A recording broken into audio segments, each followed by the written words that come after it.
नमस्कार, मैं डॉक्टर गरिमा सैनी। मैं रुड़की सिटी में आयुर्वेदिक प्रैक्टिस करती हूँ और आप सभी को बता रही हूँ कि पित्तज प्रकृति वाले व्यक्ति जिनका पित्त ज़्यादा बढ़ा रहता है, जिन्हें गर्मी बहुत लगती है, बॉडी से हीट बहुत निकलती है और गुस्सा बहुत आता है।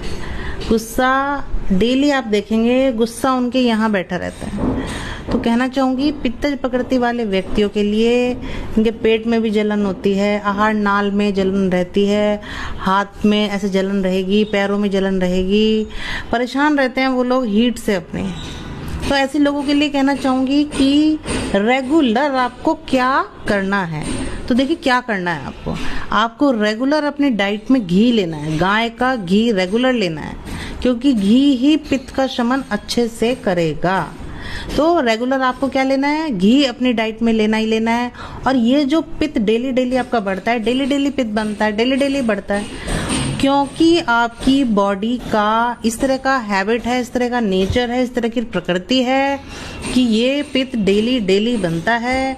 तो इसको निकालना भी बहुत ज़रूरी है।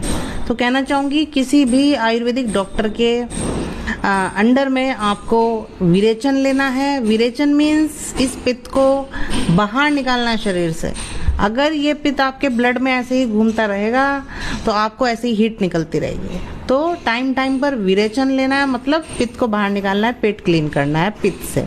तो पहला हुआ घी खाना है, दूसरा हुआ विरेचन करना है, और तीसरा कि आपको इसको शांत करने के लिए, इसको शमन करने के लिए ठंडी ठंडी चीज़ें लेनी है। वो ठंडी चीज़ें क्या है, मतलब जिनका वीर्य ठंडा है। ऐसा नहीं है कि आप दही खाने बैठ गए, दही गर्म है, उष्ण वीर्य है, तो दही नहीं खानी है। ठंडे में क्या है, ठंडे में आता है उशीर, खसखस, ये ठंडे में आता है।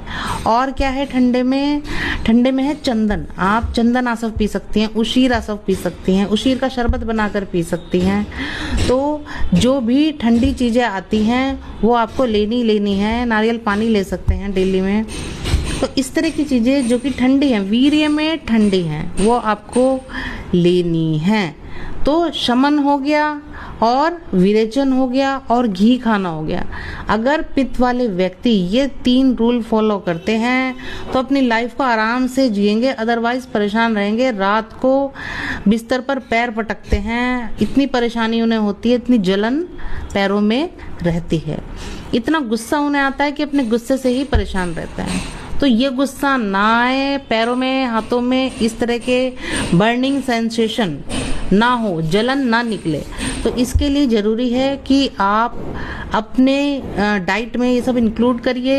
ये बहुत ज़रूरी है करना, क्योंकि इसके बिना आपका और पित्त का जो ये जो रिलेशन है पित्त का आपके साथ, आपकी प्रकृति के अकॉर्डिंग, ये फिर ईजिली वे में लाइफ में चल नहीं पाएगा। इसलिए ज़रूरी है कि आपको अपनी प्रकृति पता है और आप अपना निवारण डेली डेली करिए। डेली आप वो रूल फॉलो करिए जो कि पित्त को शमन करेंगे। बहुत बहुत धन्यवाद। आयुर्वेद को फॉलो करते रहिए। जय आयुर्वेदा।